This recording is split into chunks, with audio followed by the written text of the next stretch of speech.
Bonsoir Rudy. Bonsoir Julien. Alors on démarre avec la principale information du jour en sport et un incroyable imbroglio à la FIFA. Exactement, la nouvelle est tombée dans l'après-midi de la bouche de Jérôme Valk himself, le secrétaire général de la FIFA. La Coupe du Monde prévue au Qatar en 2022 ne se jouera pas en été pour des conditions météorologiques évidentes. Panique à la FIFA, quelques heures plus tard, c'est Jim Boyce, le vice-président, qui a démenti l'information.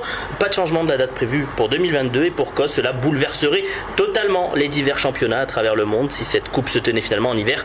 Pour faire clair, la FIFA est dans l'impasse et en plus de cela, elle est en train de se décrédibiliser. Mais bon, ce n'est pas une première, la FIFA est certainement pas la dernière polémique pour cette Coupe du Monde au Qatar. On va peut-être attendre ce que dit Sepp Blatter. On revient au quotidien du championnat justement et vendredi, autant dire que Montpellier va avoir du boulot pour la reprise. Un roc se dresse devant le MHSC, je dirais même plus, un rocher. Roland Courbis et ses hommes accueillent l'Armada Princière de Monaco, le 17e qui reçoit le second. Forcément, ça paraît un petit peu déséquilibré, mais voilà, Roland Courbis détient une arme secrète. Il s'agit d'une jeune, et oui, elle est secrète d'ailleurs, Julien, cette arme. Il s'agit du jeune Mbaye Niang qui, en plus de cela, se fond particulièrement dans le groupe, comme il nous l'a avoué ce matin. Ça se passe très bien. Comme on a dit avec le coach, c'est comme si ça faisait déjà très longtemps que j'étais ici. Ils m'ont très bien accueilli et je les remercie. Aujourd'hui, j'ai plus d'excuses de marquer des buts. Si on marque, ça veut dire qu'on a des possibilités de gagner. Mais avant tout, ça va être collectivement qu'on va s'en sortir. Et je suis persuadé que si on garde cette mentalité qu'on a en ce moment, on va s'en sortir. L'équipe n'est pas à sa place. Maintenant, le classement y est. À nous de redresser la barre pour remonter le plus vite possible au classement. Et puisque nous y sommes, un résultat Coupe de France de la soirée qui concerne Montpellier. Le MHSC connaît son adversaire pour les 16e de finale. C'est sans surprise que le Paris Saint-Germain s'est imposé aujourd'hui à Brest après 2 reports de la rencontre.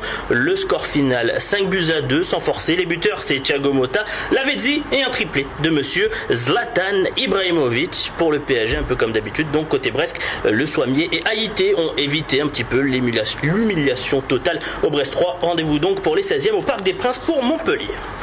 Et on va parler peut-être de la pelouse, la pelouse du Vélodrome. Et oui, parce que la pelouse a fait jaser à Brest, elle ne fait pas forcément jaser, elle fait aussi, jaser à Marseille.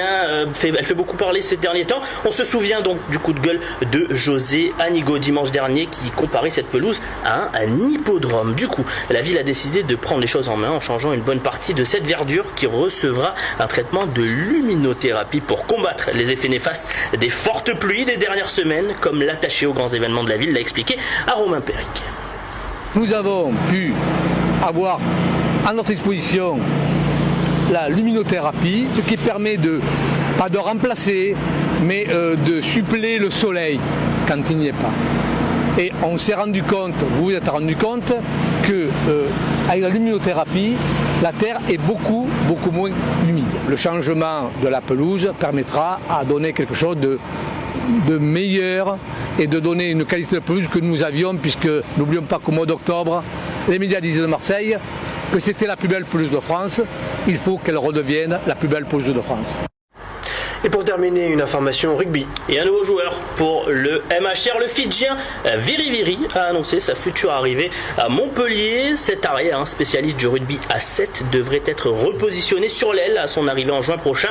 Le club héroltais essaie de se constituer un effectif des plus pléthoriques afin de pouvoir jouer sur tous les tableaux comme ils l'ont annoncé ces derniers jours. Et oui, il va falloir des renforts pour que ça aille mieux. Merci Rudy. Je vous en prie Julien.